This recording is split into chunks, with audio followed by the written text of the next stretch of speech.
Wout van Aert came into the Omloop Het Nieuwsblad as the overwhelming favorite. The opening test of the 2025 cobbled season. A race built for him. But when the moment came, when the race needed to break apart, something wasn't right. Van Aert never found his rhythm.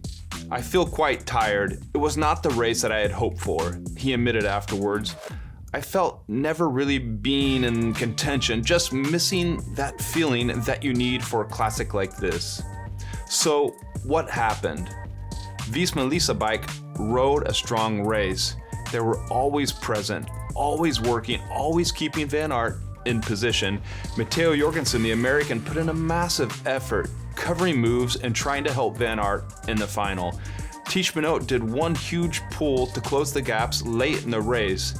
The team was there, but Van Aert, well, he didn't have it. The plan was to make the race hard, to break apart the race before the finish. That was our tactic, but we never came to the point where we could do that, Van Aert admitted. The headwind, the cautious tactics from the other teams, everything kept the peloton together longer than expected. And when the attacks finally came, Van Aert was chasing, not dictating. Over the Mur, he tried to put in a move, but the race didn't crack. When Stefan Kung attacked after the Bosberg, it was Visma Bike chasing, not leading. Tom Pidcock saw it all unfold, racing with his new team, Q36.5. The race looked very tactical, with the big bunch, he said. Alpecin did a really strong ride today, controlling the race, and there was not really anywhere to go. Tom Pidcock tried to wait for the Mur and the Bosberg, but he admitted he entered the Mur too far back to make an impact. I usually go into that climb a little bit off the front, he explained. This time I was too far back. The descent is quite scary. He felt good physically, but in the chaos of the day in the final, he had no way through. Then, in the sprint, it all unraveled. Jasper Philipsen, who had Alpecin de Koenig working all day, launched first.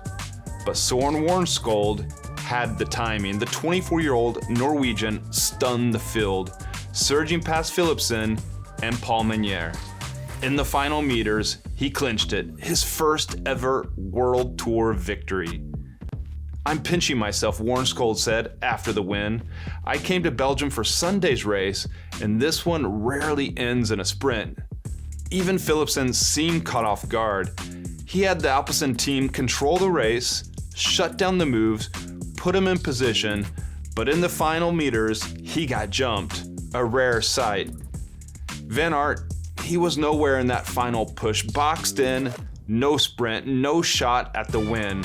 Just a frustrating day where nothing clicked. It's only one race, but it's a warning sign heading towards Flanders and Roubaix. This is supposed to be Van Aert's year, his moment to finally win the Tour of Flanders, but Mathieu van der Poel isn't here yet, Tadej Pogačar isn't here, and already he's struggling. Van Aert knows what's coming. Van der Poel has beaten him time and time again. And now, Pogačar may even pop into some of these races. Well, we know he'll be at Flanders and Paris-Roubaix, perhaps. If Van Aert doesn't find his best form soon, he risks becoming another Greg Van Avermaet, a Belgian great who never won his home race, Flanders. But the season isn't lost, it just began. Van Aert races again tomorrow at Kuurne-Brussels-Kuurne, another shot to test his legs, another chance to figure out what's missing. And as for Warnskold, he's now a name to watch. He's shown he can beat the best in a sprint. With Milan-San Remo, Flanders, and Roubaix still on the horizon. And he's not just an outsider anymore, we got our eyes on him. The Flanders Classic season has only just begun, and you can catch every race, every moment, live and on demand on FloBikes for all of our viewers in the United States and Canada, including the Tour of Flanders. And if you want to support the channel and make sure you don't miss out on any of the upcoming content, well, click that subscribe button right down below. Thank you. Van Aert has work to do. Warnskold has announced himself. The cobbled season is heating up.